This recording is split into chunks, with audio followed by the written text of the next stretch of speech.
Wow, they are bright. I heard everyone say it. Good morning. Everyone awake? Ready? Okay. Yes, my name is Chip Schenck, and you can laugh. It's okay. I've lived with it all my life.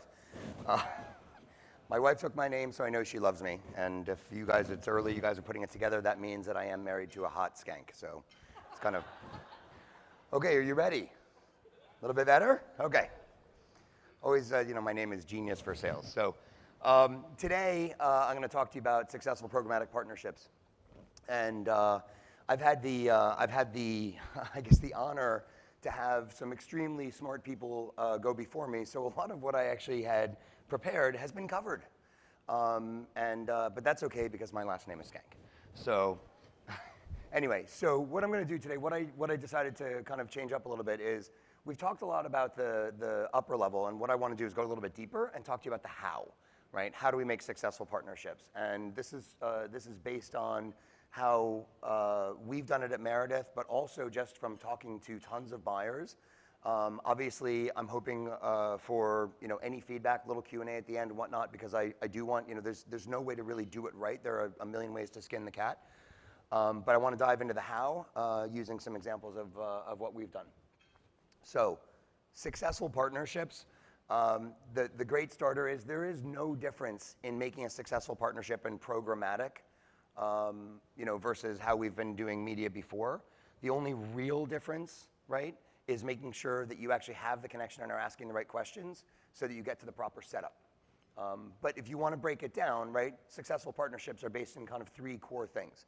Number one, trust, right? Have you worked with a partner before? If you haven't worked with a partner, have you been able to suss out what their intentions are, right? We're very gut oriented, and so from a quick conversation, you'll know extremely quickly. Right, and if you have had previous, work with them, then how did they collaborate? Transparency, it's a word that you can all get out your vomit buckets. We've heard transparency at least 100 times in the last couple of days, but it is critical, right? But when we refer to transparency, we think of not just auction transparency, but we think of deal point transparency, right? Both sides sharing, and we think of business transparency, right? Are you actually conducting business not just on the up and up, but are you actually sharing everything about your business that the partner needs to know?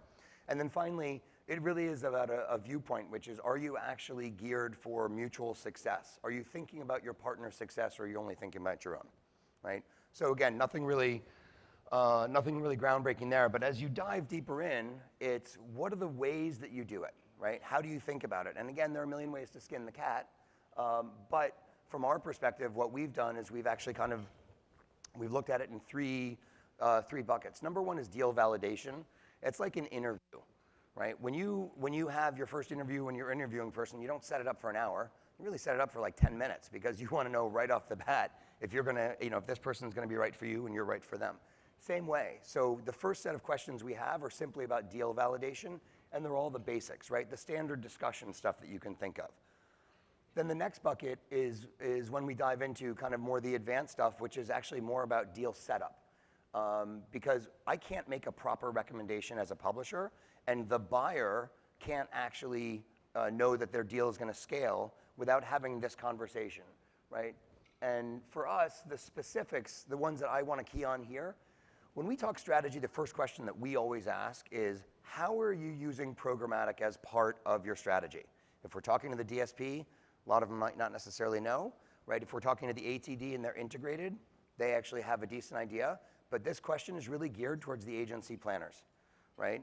And agency planners, right, for the agencies that are here, it's a really critically important piece because the way that the client is thinking about programmatic automatically divides the deal into one of a couple of different deal types, right? And we've created deal types, hybrid, parallel, programmatic only, or migration that allow us to know exactly how we're going to set the deal up for success. So strategy, objectives and measurements, right? Again, important, daily desired spend. I think the big challenge is that buyers don't like to share daily desired spend because they're concerned that a publisher is going to think that it's a commitment. And publishers need to know the daily, spend so that they understand what they have an understanding from an expectation standpoint of what really scale means. Okay, price we can skip because it's always the conversation. The advanced parameters, right? The advanced discussion. Matt Prohaska and Lori talked a little bit about it yesterday, right? Campaign parameters, FCAPs, super critical, right? In the direct side, they're obviously critical because you want to make sure that you're actually delivering the balance of reach and frequency. Why is that any different in programmatic, right? If we understand frequency caps, we can very much go back and say, hey, actually, based on the context that you've asked us to put this in, or the audience data that you're overlaying, you're not going to get the frequency you want. Or vice versa. Based on what you've told us, you're going to be over-delivering on frequency. We think you should lower your caps, right? Let us help, let the publisher and the buyer work together with that shared information pool. Other campaign parameters, I think the number one to us, the number one challenge is over-targeting. And so sharing what audiences are going to be overlaid allows the recommendation and both sides to agree. Generally, set up a separate deal ID for audiences and then use context as something to run parallel, right? The overlay of audience on context is a recipe for no scale. Always share from a publisher perspective.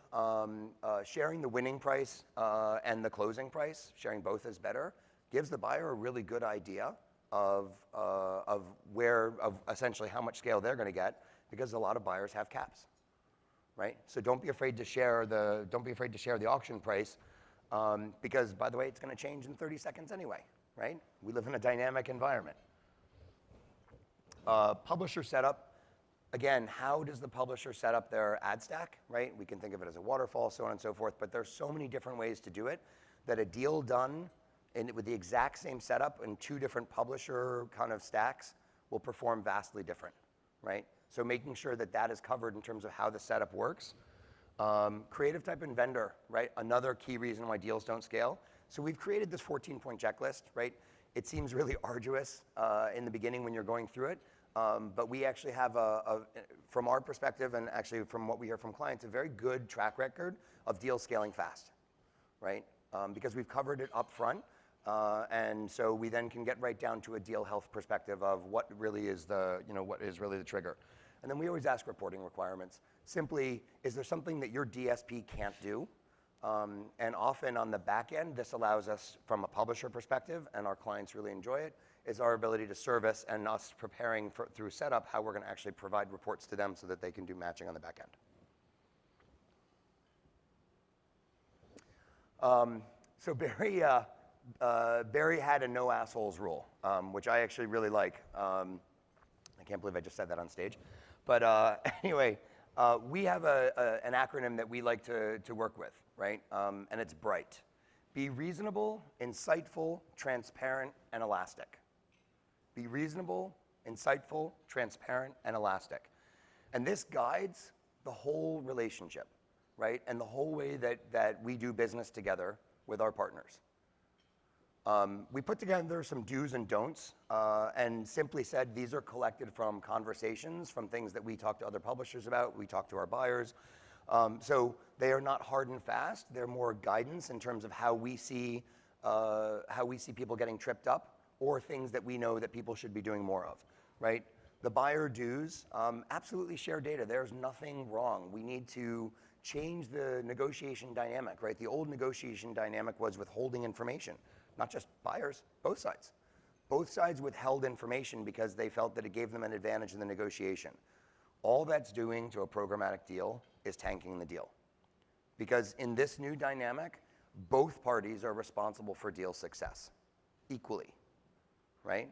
Both the buyer and the seller are equally responsible for deal success. And so information wasn't shared, whether it's deal points, right, or data, right, or even from the buyer perspective, why have they actually initiated managed tags, right? Why have they thought about putting a CPM threshold, right? Often their client dictates.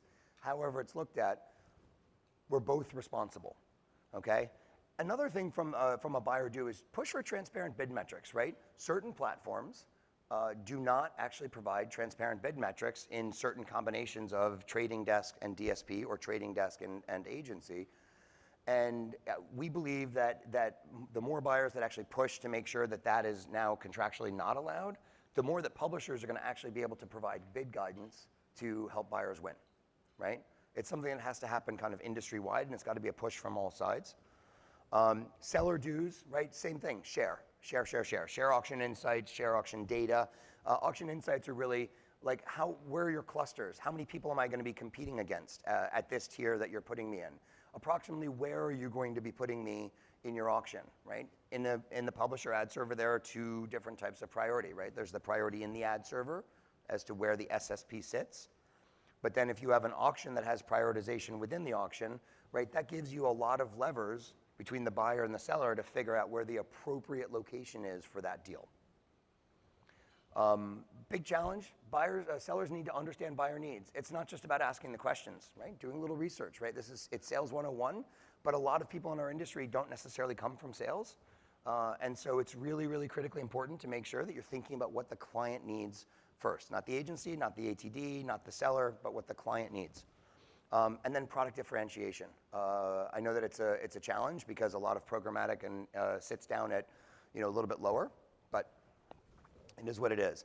Don'ts, very simply, we have a lot of buyer don'ts, but it's not. We understand the need to be asked, but from the seller perspective, the expectation of high stack placement and exclusivity is a little bit challenged, simply because there are a lot of levers that need to be pulled back and forth. And I think also guaranteed viewability is a big challenge because if I'm letting the DSP choose the impressions, even if I put 100% viewability inventory in, it's very hard for the seller to be held accountable, right? So there are different things that each side needs to understand about kind of setup and how it's working. Okay, I'm gonna move on because I'm running out of time here.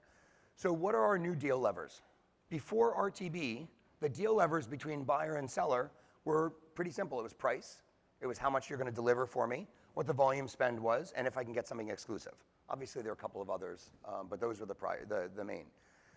But in the RTB world, there are so many different levers that we together can work with, right? You still have the same ones, right? You have price, okay? You have delivery, you have spend volume. But then you also have priority, both in the ad server and the auction, right? What product, if you're asking for context, maybe I can deliver the same thing to you through audience at greater scale, right? What kind of fill are we gonna arrange against, right? What about from a setup perspective? Do you have two different private marketplace setups? One is at a higher price, one is at a lower price, right? Inventory quality, right? Simple things like viewability and whatnot. And then ultimately, can we manage and use guarantees? And then finally, how much optimization is the publisher gonna do, right? Because a lot of people kind of feel that optimization is done within the DSP. There are a lot of optimization techniques that publishers can use based on what they're putting in, right? So have that conversation, share that information about the different things that you can do and know the levers. Okay, it's 9 o'clock in the morning, so quick review. Again, recognize what the new negotiation paradigm is, right? It's not information being withheld from both sides, it's information sharing, okay? Transparency, right? Overused word, super critical. I think you need to listen and understand the flex points of your partner, right? That previous slide, if you understand those flex points are both on the publisher side and on the buyer side and on the agency and the client side, right? You need to listen to each other because when we get to that third point, right, we have deal validation and then we have setup, we always get to the recommendation stage. And when we get to the recommendation stage, if we've listened and we've understood not only what the buyer needs, but the buyer's actually listened to kind of how our setup is, there are two really smart people in the room, you will figure it out, right? We are all solutions based. We will figure it out, okay? So lay it on the table because we'll get it done. Share. Obviously, full transparency, both parties are responsible. We've talked a lot about header bidding. We've run a header for a couple of years now. And understand that headers are really interesting and they actually serve a particular purpose, but they're not a panacea, nor is a managed tag. All of these are different capabilities and strategies to be used in common based on what the buyer needs to achieve in the given length of the campaign according to their KPIs. And then one kind of takeaway for each side of the desk. Agencies, learn the publisher ad server, right? The battle of the future in programmatic is not fought in the auction. It will be fought in the ad server, right? Priority, placement, positioning, et cetera. Learn the ad server. 30% of my time is actually running around the country training different folks so that when the right questions are asked, we can actually make a better deal that's more mutually successful. And publishers, make it easier for buyers. Have your list of questions and have your different deal types so that you understand how you're gonna move, right, and how you're gonna make recommendations that are gonna be truly beneficial to the buyer. And that would be it. Excellent, Chip. I want to open it up to questions. Let's do the first question. We've got one in the back. We got a couple in the back. Hold on. There's a microphone right next to you. Can you elaborate on the Learn the Ad Server? Yeah, so, and I come from a sales background, having been at a couple of different platforms. But over a period of time, right, there are a couple of different ad servers, but a lot of ad servers are based on a few core principles, right? And by learning the ad server, it's learn how it works. Learn what the levers are that a publisher has within the ad server, right? And publishers should know this as well. But learn what the levers are in the ad server, because a lot of focus in negotiations so far has been about price, right? But there are so many other levers that I may not be able to give the price that someone wants, but if I can give them priority or positioning, right, or better pacing because of the way that I've set it up, and to make sure that those negotiations are understood, the buyer has to understand at least a little bit about how the ad server works, so when the publisher is telling them, like, it makes sense. Does that make sense? Anyone else? Okay, Chip, thanks so much. Absolutely, thank you. Appreciate it.